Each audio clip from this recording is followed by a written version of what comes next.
What's up, DVU day 279? Having a good day today, man. Tuesday, got to go to all my Tuesday classes. It was Old Testament reading, and then what I have after that. What was that class that we're in, Izzy? I don't know. The last class me and you had. What was the name of it? All we had today was Motor development. So we anyway, had that together? Oh yeah, we did. yeah, didn't even know I was in the class with him. So anyway, I had Old Testament reading and then motor development. Old Testament reading is pretty interesting. I got a lady teacher. She's either Japanese or Chinese, and you can't understand a word she's really saying. So it'll be a little interesting in that one. And then she wanted to bombard us with work for the next class. She wanted us to learn 4 front and back pages of about 12 definitions on each page of stuff. Wanted to know if we could master it, And we're all looking at her like, yeah, right, lady. You want us to master all that definitions and memorize it for a quiz in a day? So she was looking at us and kind of telling our reaction. She was like, okay, I'll push you back to Monday. And I was like, yeah, you better. No way we getting that. So that class might be a little bit interesting, but hey, getting into the Bible, so can't complain about that. But motor development class was a blast, man. I'm definitely gonna love that class. One of my kinesiology classes or exercise science. I'm really gonna like that. It's actually an assistant softball coach who's teaching that class. So not like an assistant, like she's getting paid for softball. I think she's getting paid for teaching, but she just likes helping out with the softball team. So she's pretty cool, being that she knows sports and all. And so anyway, enjoyed that class, and then after that, went off to practice today. Practice was really good, man. We actually had some baseball practice. Wasn't all this running stuff like yesterday that really just absolutely drained us. So, but we're all still sore. My legs are still sore. Probably even more sore right now because after practice I went and did a workout. Got me some leg workout in, some other stuff. Just trying to get rid of the soreness, man. The only way to get rid of it is do it some more. So did that, but practice today consisted of defensive drills. It was a whole lot of fun, man. Getting to hang out with Coach Pete, really having just getting to know him, man. He's a really cool guy, one of our coaches and staff, and just enjoyed the whole time, man. The drills we were doing, and he had fun with it, but at the same time, we were still getting better. So it's how it's supposed to be. If you're not having fun with it, then you're not doing it right. So that was about it for today. I had dinner out a little bit later. It was pretty good. I don't know what we ate. It was delicious though. And then I went over, about a couple hours ago, went over to my boy Zach Harbison's house, or apartment, it's actually an actual house. It's not like on in a dorm. It's an actual house, apartment they use, and or pay and rent or whatever. And so I went over there to go study and work on our statistics project. It's due tomorrow, and I'll say we did pretty good. We answered all the questions, and for the guys' project, we put as many graphs as we think we could graph stuff, so we'll see how that goes. I'll be sure to let y'all know what I get on that. But did that, and then I just finished typing up a full page of basically not a letter, but I don't know, I guess you could say a letter saying why I don't need to go to study hall or study table. And depending on if it works or not, Coach sent me an email saying, hey, these 2 new guys are going to be in study table. The way you get out of study table and not have to go is if you give me a full page reasons why you don't think you should be going to study table and you don't need to. And I gave them some good stuff, man. So if it works, and if I don't have to go to study table, which I'm pretty sure I won't by judging what I put on the page, I'll be sure to post it and let y'all read it. But so that's about it for today, though. As you can see, rocking my fresh new Cornerstone hat, man. Got all my gear yesterday, and can't wear it around school. Got a rule: can't wear your baseball cap around school.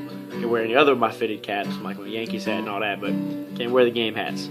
So, but it's definitely a sweet looking fresh hat, man. I got another navy blue one with CU. I gotta put my Bible verses underneath it, but anyway, rambling too much here. I gotta go to bed anyway. We got Proverbs of the day. We got today's the 21st. Let's see. Yeah, 21. And then we got chapter 21, verse 2.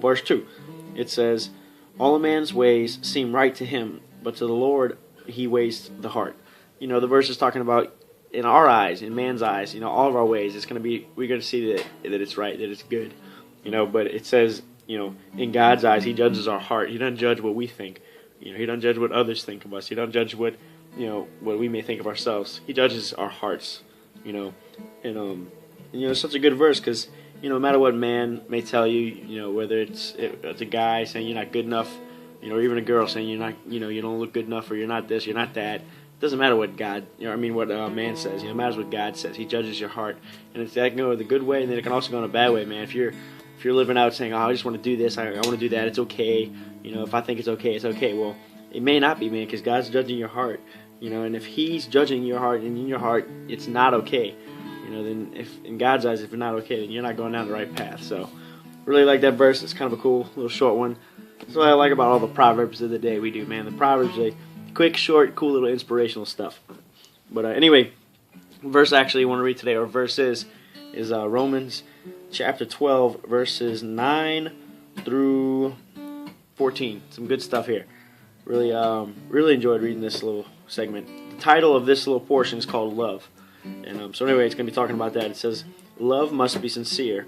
Hate what is evil. Cling to what is good. Be devoted to one another in brotherly love. Honor one another above yourself. Never be lacking in passion, but keep your spiritual passion serving the Lord. Be joyful in hope, patient in affliction, faithful in prayer. Share with God's people who are in need, and practice hospitality. Bless those who persecute you, bless and do not curse." Some really good stuff in those verses. I mean, you take the beginning, it's talking about, love must be sincere, hate what is evil, cling to what is good. The very first verse, love must be sincere. If you truly love somebody, whether it's a relationship love or whether it's loving them in good sense, or whether you're apologizing out of love, it must be sincere. You can't say that and have it not be sincere. Many people today, in the world, we throw around that L word, love, like it's nothing. You're sending an email, you're sending a text saying, "Oh, I love you," but if it's not sincere, do you really mean that? It's a powerful, strong word that you're just throwing around. And but anyway, the other parts of the verse says, "Hate what is evil, cling to what is good." We should hate anything that is evil, that is around us. Whether it's the way we speak, the way we read, the way we act, the way we do anything. If it's of evil doing, then we should hate that stuff. We should never want to do that. But we should be wanting to cling to what is good. And then if you keep going, it says, "Be devoted to one another in brotherly love. Honor one another above yourself." We should be devoted to one another. For me, it's cool because my Cornerstone teammates, man, we got a covenant we made with each other. To where we're going to honor one another.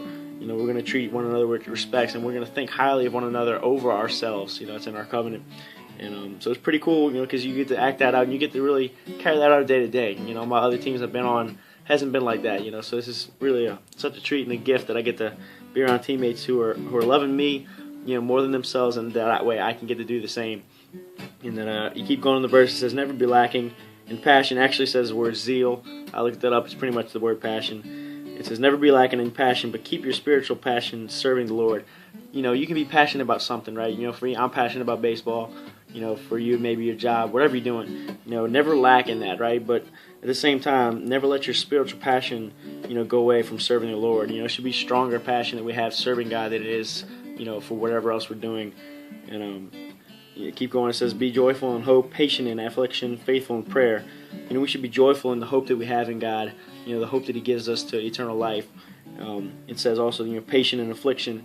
When somebody's afflicting us, we should be patient in those times because we know it's not of them. It's obviously not of God. And we just need to have patience with them and let them go through what they need to go through, man. And at the very end it says, "Faith and be faithful in prayer." If your prayer life isn't where it needs to be, then how do you expect to ever hear from God? If you're not willing to talk to Him, why do you think He's wanting to be willing to talk to you? And then you keep going. It says, "Share with God's people who are in need. Practice hospitality." Obviously, we should be talking amongst one another, our brothers and sisters in Christ, sharing with them what we have learned. Maybe helping them out, and maybe they can help us out also. What they may have learned, in reading. Yeah, this is cold weather. Getting to my voice. What they may have learned also in reading some scriptures. It says, "Practice hospitality." We should always be willing to open our door up for somebody, because that might be that one chance we get to spread God's love with them. You never know.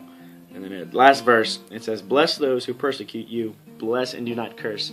God says many times in this life where we're going to be persecuted through His name, and He calls us not to respond back to them in a negative way, but to bless them. If somebody's like harming me or persecuting me in a way, man, think about it. It'd be like me blessing that person. You know, somebody saying, oh, you're a loser and you stand no chance of playing professional baseball or college baseball ever in your life. And that'd be like me saying, you know what, man, I appreciate your comment. That's some really good advice. Can I treat you to lunch? You know, in a nice way. You gotta be shocked. You know, but that doesn't go around enough today in today's world as Christians. We don't take that verse seriously enough. You know, bless those who persecute you. It's not saying to hear what they said and ignore it or to just not let it get to you. It says bless them. You know, you actually go do something for them. And at the very end of it says, bless and do not curse. You know, like it's kind of reiterating the same thing. We shouldn't be cursing at them. We shouldn't be putting them back or arguing back with them, but we should be blessing them. So, whole lot of verses there. Hopefully y'all got and understood what I was getting from it and learned a little bit. But y'all hit that like, share, subscribe, double tap buttons as usual. I'm going to bed. This schedule, man. College life, real college life, not Delgado, junior college life. This real college life wears you out. So, I'm hitting the hay. DVU, day 279. That's a wrap. I'm going to catch y'all tomorrow, Wednesday. I'm going to try and see if I can film some chapel for y'all, too. Peace out, get some sweet dreams. Night-night.